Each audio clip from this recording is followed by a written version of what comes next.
बेलापूरमध्ये इमारतीच्या आवारातील जमीन खचलेली आहे। आपण बातमी पाहतोय। महत्त्वाची आताच्या घडीची समोर येते ती म्हणजे बेलापूरमधून बेलापूर सेक्टर 15 मधील ही घटना आहे। नवी मुंबई येथील बेलापूर मधली ही घटना आहे। विकासकाने नियमांचं पालन न केल्यामुळे इथं जमीन खचल्याचं बोललं जात आहे। सोसायटीतील रहिवाशांनी हा आरोप केलेला आहे। विकासकाकडून नियमांचं पालन करण्यात आलेलं नाही आहे, त्यामुळे ही दुर्घटना घडल्याचं बोललं जात आहे। इथे जमीन खचलेली आहे। आपण आता ही दृश्य पाहतोय। नवी मुंबईतल्या बेलापूर मधली ही दृश्य आहे। सेक्टर 15 मध्ये ही जमीन खचलेली आहे। जमीन खचली आणि त्यामुळे आता रहिवाशांमध्ये भीतीचं वातावरण निर्माण झालेलं आहे। सोसायटी वासियांनी विकासकावर आरोप केलेले आहेत।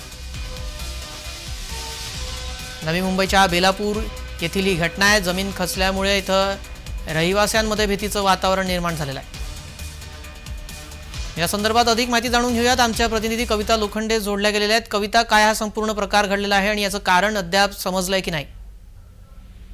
नक्कीच बेलापूर सेक्टर 15 मध्ये मंगला टॉवर्सच्या 14 मजली इमारतीच्या आवारातील जे आहे जमीन खचल्याचा प्रकार जो आहे तो समोर आलेला आहे। शेजारीच खाजगी विकासकाच्या इमारतीचं काम सुरू होतं।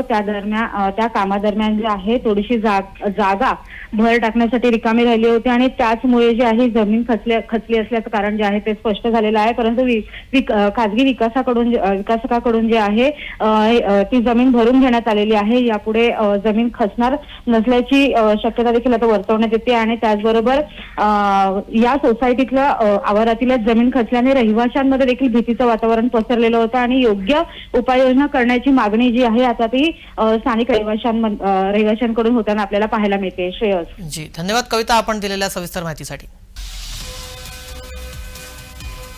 नवी मुंबईमध्ये आपण पाहतोय खासगी विकासकाकडून नियमांचं पालन करण्यात आलेलं नव्हतं। इथे बाजूला दुसऱ्या इमारतीचं काम सुरू होतं आणि तिथे मुरुमाचा भर टाकण्यात आलेला होता। त्याच अनुषंगानं ही इथं जमीन खचली असं बोललं जात आहे।